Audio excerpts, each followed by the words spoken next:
La quiétude intérieure est un état d'apaisement profond où l'esprit se libère des turbulences émotionnelles, des peurs et des pensées envahissantes.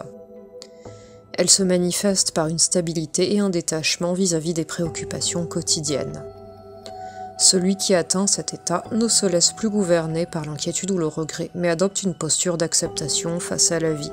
Cet équilibre intérieur repose sur la sagesse et l'introspection. Il ne s'agit pas d'un bonheur passager, mais d'une sérénité durable qui embrasse aussi bien les joies que les épreuves. Loin d'être une simple absence de trouble, la quiétude est une posture face à l'existence, une manière d'être au monde avec lucidité et détachement. Depuis toujours, les traditions philosophiques et spirituelles ont cherché à comprendre et à cultiver cette paix intérieure. Nombreuses sont celles qui affirment que les tourments humains naissent de l'illusion, de l'attachement et de l'ignorance de soi.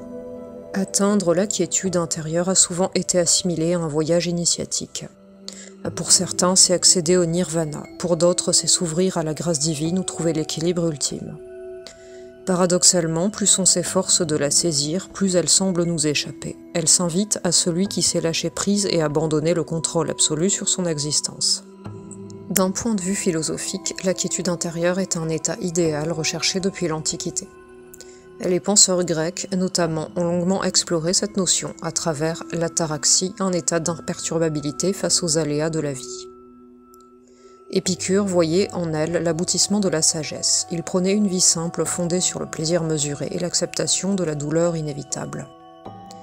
Les stoïciens tels que Sénèque et Marc Aurèle enseignaient que la paix intérieure découle de l'acceptation du réel. Ce qui ne dépend pas de nous ne doit pas nous affecter. Les sceptiques considéraient que suspendre son jugement permettait d'éviter le trouble intérieur. En admettant leur ignorance, ils se libéraient des dogmes et des illusions qui troublent l'esprit. Dans toutes ces approches, la maîtrise de soi joue un rôle central. La réflexion, la modération et le détachement permettent de développer une résilience face aux perturbations extérieures. Dans les traditions spirituelles, la quiétude intérieure est souvent décrite comme un éveil de la conscience qui transcende les oppositions du monde matériel. C'est une harmonie retrouvée avec l'univers, un sentiment d'unité où disparaissent les conflits intérieurs. Dans le bouddhisme, l'extinction de la souffrance passe par la compréhension des illusions qui nous attachent à nos désirs et aversions. À travers la méditation et la discipline de l'esprit, on atteint un état de paix profonde. Le taoïsme enseigne que l'acceptation du flux naturel des choses est la clé du bien-être. Vouloir contrôler le monde engendre frustration et désillusion. En se laissant porter par la vie, on retrouve l'équilibre. Le christianisme associe la paix intérieure à la confiance en la providence. Jésus invite à ne pas s'inquiéter du lendemain et à se libérer de l'angoisse par la foi et l'amour inconditionnel. Toutes ces traditions convergent vers une même idée. La quiétude intérieure naît de l'acceptation, du renoncement à l'ego et d'une compréhension plus vaste de l'existence.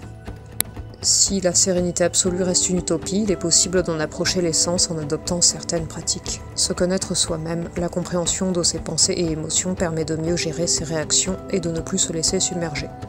Pratiquer le lâcher-prise, accepter ce que l'on ne peut changer, allège considérablement le fardeau mental. Vivre dans l'instant présent, se détacher du passé et de l'avenir pour se concentrer sur l'ici et maintenant réduit l'anxiété. Méditer et respirer consciemment. Ces pratiques aident à apaiser l'esprit et à prendre du recul sur ses préoccupations.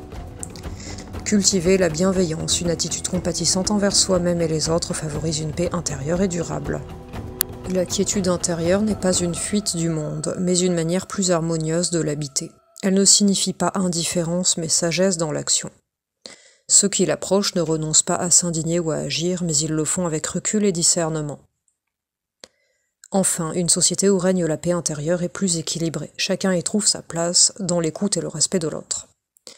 Car la quiétude véritable ne se vit pas en solitaire, elle se partage et se diffuse autour de soi. Bonne journée et à bientôt pour de nouveaux contenus.